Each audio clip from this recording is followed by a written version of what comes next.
Hey everybody, I'm Dave with Growing the Home Garden. Today I wanted to take you out to the front garden where I finally made a couple of choices as far as putting things into this area.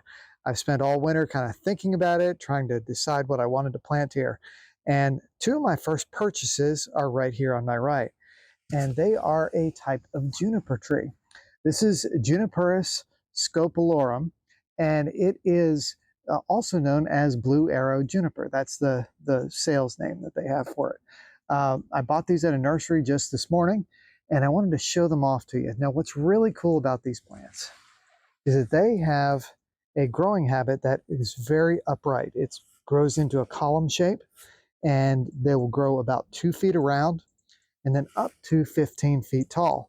So it's perfect if you've got a little area that you want to put in something to kind of soften, like in this case here, the brick, kind of soften it with a little bit of foliage, but you don't want it to spread out really far. And let me back up for a second and show you what I'm thinking here. Now this is the face of our garage right now. And you can see where I've got the two plants over there to the left, right over here.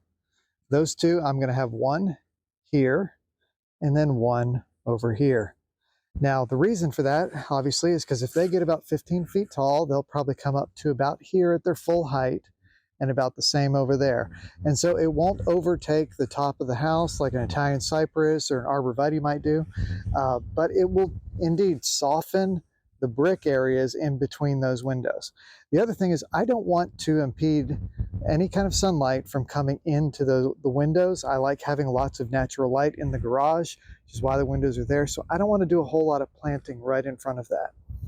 Blue arrow juniper is not native to the Tennessee area. We have lots of juniper around here. It's Juniperus virginiana, and that grows so well all over the place. In fact, you could probably stick seeds on top of a rock and have it grow around here. They don't need hardly any care. These actually come from the western United States, more toward the Rocky Mountains. So it's a little bit different, but they are still just as hardy. I was really trying to stick with native plants, and I was heavily exploring the Taylor juniper variety, but they were a little bit more expensive, bigger size pots, and honestly, I wasn't sure about them because the ones I could find were grafted. Now, there's nothing wrong with grafting plants, but if the graft ever goes bad, then sometimes you could have an issue with it. So another option for this would have been to possibly go with arborvitaes, and I thought about that. I spent a lot of time thinking about it, and the arborvitaes that were in this area around the time of our big flash freeze in 2022 that happened where it dropped like 40 or 50 degrees all in one night, they didn't fare so well. But the junipers did amazing. Now, some of that probably has to do with the fact that the leaf shape on the junipers is very tight, very small. And you can see how those are going to grow. And so the more surface area you have on a leaf, the more cold damage it's actually going to experience. These blue arrow junipers are rated for zones 4 through 9. We are smack dab in a zone 7, so we're just perfect for this. And if you kind of pan around our property, you can see that the junipers have actually no trouble whatsoever growing over here. We've got a whole stand of them over there, some more over here, and one more over there. They kind of thin out a little bit over here. Junipers tend to grow where there is rock, not necessarily because they enjoy growing on rock. They are able to grow on rock, but other plants can't, so they take the opportunity where they can. And so for the overall plan in this garden bed, I've got those two junipers that'll go between the windows. I'm considering maybe in the fall getting another one here and another one over here. We'll see how that goes, but I'm going to start in the center. Here, this plant I bought a few years ago from Mr. Maple, Mr. Ginkgo, those companies. And this is a weeping ginkgo tree, which is really pretty, only grows to about 15 feet. So I thought maybe it would go here. I'm just kind of testing that out. I'm not 100% on that.